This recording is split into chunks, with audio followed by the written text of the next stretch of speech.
Hello दोस्तों, कैसे हैं आप सभी लोग। तो क्लास को कंटिन्यू करते हुए और आपको क्लासेस कैसी लग रही हैं कमेंट सेक्शन में ज़रूर बताएं। और जिन बच्चों ने भी अभी प्रीवियस ईयर के क्वेश्चन पेपर डाउनलोड नहीं किए हैं वो टेलीग्राम चैनल ज्वाइन करके डाउनलोड कर सकते हैं।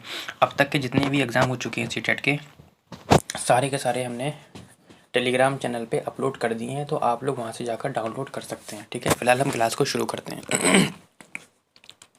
क्वेश्चन नंबर 21 कहता है कि किसी विषय वस्तु को लंबे समय तक स्मरण याद या स्मरण रखने को सुसाध्य करने हेतु एक शिक्षक को निम्नलिखित में से किस रणनीति से बचना चाहिए। ठीक है, तो अच्छा क्वेश्चन है। कहता है स्मृति सहायक विधियां लागू कर दे, संगठनात्मक चार्ट बनाए, असंबद्ध शब्द प्रस्तुत करे या मानसिक चित्र का उपयोग करे। बेटा, किसी विशेष विषय वस्तु को लंबे समय तक स्मरण रखने को सुसाध्य करने के लिए एक शिक्षक को बेटा स्मृति सहायक विधियों को लागू करके एवं संगठनात्मक चार्ट बनाकर सीखने पर बल देना चाहिए। ठीक है, और बनाकर देना चाहिए इसकी। ठीक है, उसके बाद मानसिक चित्र व रणनीतियों का प्रयोग करना चाहिए, किंतु उसे असंबद्ध शब्द प्रस्तुत करने से सदैव क्या है बचना चाहिए। क्यों हमसे पूछा है, कौन सा उत्तर हमसे पूछा है कि किससे बचना चाहिए, ये वाला। तो ये तो ठीक है, हमारा संगठनात्मक चार्ट भी बनाना चाहिए, मानसिक चित्र का प्रयोग भी करना चाहिए, लेकिन हमें क्या नहीं करना चाहिए बेटा, असंबद्ध शब्द सदैव प्रस्तुत नहीं करनी चाहिए। ठीक है। क्वेश्चन नंबर 22 कहता है कि जब सीखी जाने वाली सामग्री हो तो विद्यार्थी बेहतर सीखते हैं, जटिल और व्यापक हो तो मौजूदा ज्ञान से जुड़ी हो या अव्यवस्थित और असंगठित हो या उनके सामाजिक सांस्कृतिक संदर्भ से भिन्न हो। ठीक है, बहुत ही प्यारा क्वेश्चन है और इजी भी बहुत क्वेश्चन है। ठीक है, देखो जटिल नहीं होना चाहिए, ना ही व्यापक होना चाहिए, अव्यवस्थित और असंगठित। देखो देखने से ही लग रहा है कि उन्हें सामाजिक सांस्कृतिक संदर्भ से भिन्न नहीं होना चाहिए बेटा, उनसे जुड़ी भी होना चाहिए, इसलिए ये वाला भी ऑप्शन कट जाएगा। तो मौजूदा ज्ञान से क्या होना चाहिए, जुड़ी भी होना चाहिए। ठीक है बेटा, ऐसा नहीं होना चाहिए मैं पढ़ा कुछ और रहा हूँ और सामग्री किसी को और इस्तेमाल कर रहा हूँ दूसरी, जो उससे रिलेटेड ही नहीं है टॉपिक से। ठीक है बेटा। क्वेश्चन नंबर 23 कहता है कि निम्नलिखित में से कौन सा कारक शैक्षणिक उपलब्धियों में विद्यार्थियों की विफलता में योगदान देता है। कहता है अनुभवात्मक शिक्षा, गैर प्रासंगिक पाठ्यक्रम, समावेशी दर्शन या शिक्षार्थी केंद्रित शिक्षा। कहती है निम्नलिखित में से कौन सा कारक शैक्षणिक उपलब्धियों में विद्यार्थियों की विफलता कह रहा है, ना कि सफलता।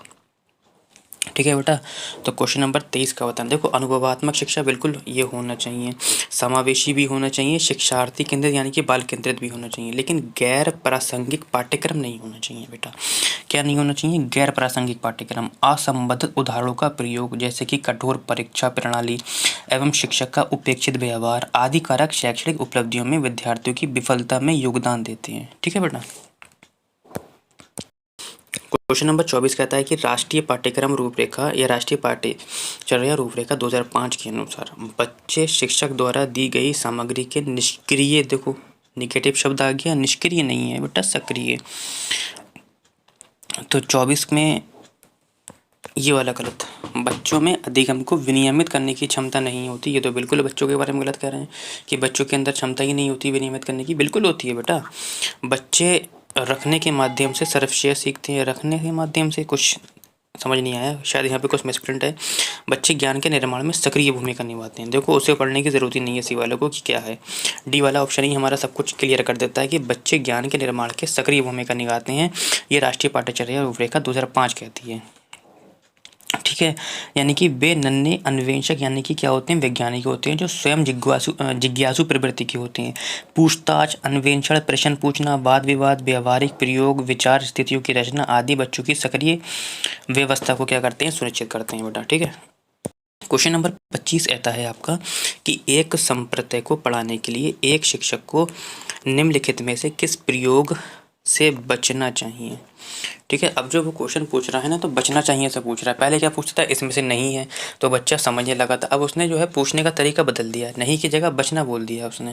कहता है उससे उस संप्रदाय से संबंधित उदाहरणों इससे बचना चाहिए। नहीं बेटा, ये तो ठीक है भाई, जो हम पढ़ा रहे हैं, जो हमारा टॉपिक चल रहा है उससे संबंधित तो होना चाहिए। उस संप्रदाय के लिए असतत का मतलब होता है उससे संबंधित नहीं है, तो ये नहीं होगा शायद। फिर भी नीचे बढ़ते हैं, संप्रदाय संबंधित गैर उदाहरणों, ये भी ठीक है आपका। उनकी संस्कृति से प्रचलित हूँ, बिल्कुल ये भी ठीक है, लेकिन बेटा असतत नहीं होना चाहिए। ठीक है, सतत होना चाहिए।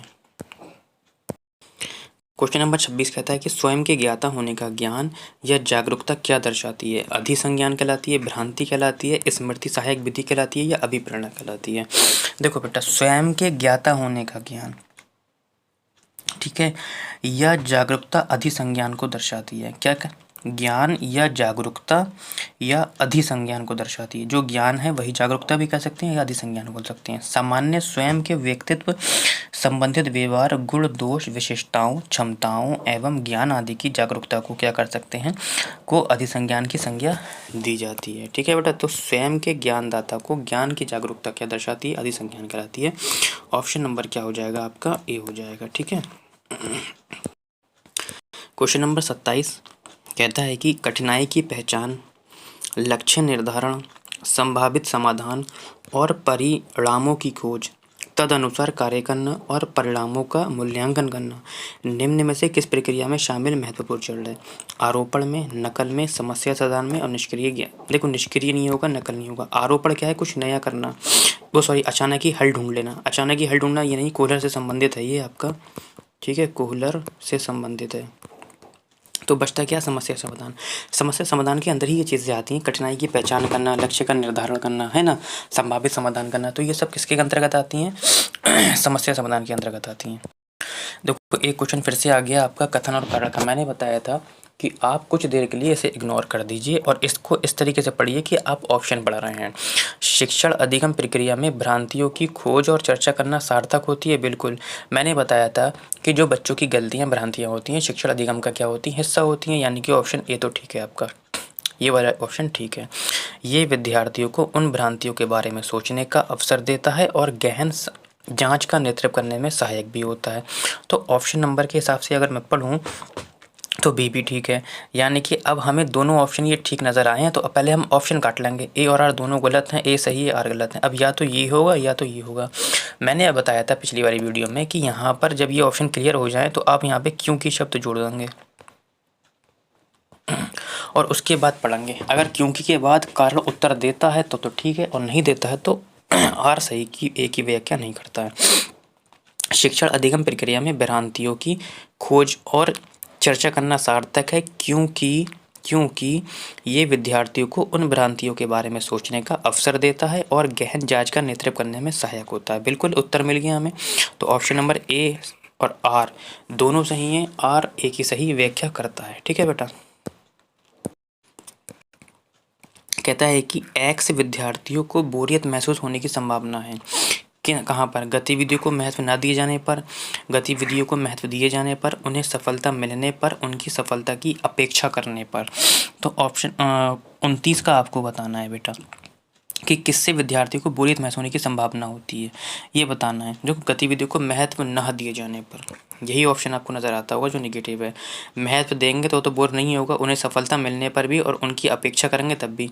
ऑप्शन नंबर ए क्या कहता है कि गतिविधियों को महत्व न दिए जाने पर विद्यार्थियों को बोरियत महसूस होने की संभावना होती है। ठीक है बेटा, ऑप्शन नंबर ए हो जाएगा।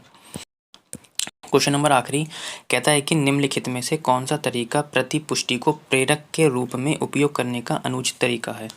ठीक है, कहता है कि कौन सा तरीका प्रतिपुष्टि को प्रेरक के रूप में उपयोग करने का अनुचित तरीका है? कहता है विद्यार्थियों की क्षमता पर केंद्रित प्रतिपुष्टि देना, गतिविधि की प्रक्रिया पर केंद्रित प्रतिपुष्टि देना, विद्यार्थियों के काम से संबंधित वर्णनात्मक शैली में प्रतिपुष्टि देना, या अन्य विद्यार्थियों के साथ तुलना किए बिना प्रतिपुष्टि देना। बहुत ही प्यारा क्वेश्चन है। 30 का आपको आंसर देना है। देखो बेटा, शिक्षण अधिगम प्रक्रिया में प्रतिपुष्टि का अपना एक विशेष महत्व होता है। ठीक है, बता देता हूँ, परेशान मत हो ज़्यादा। अपना ही महत्व होता है। प्रतिपुष्टि विद्यार्थियों को अधिगम संबंधित कठिनाई से क्या करती है? अवगत कराते हैं।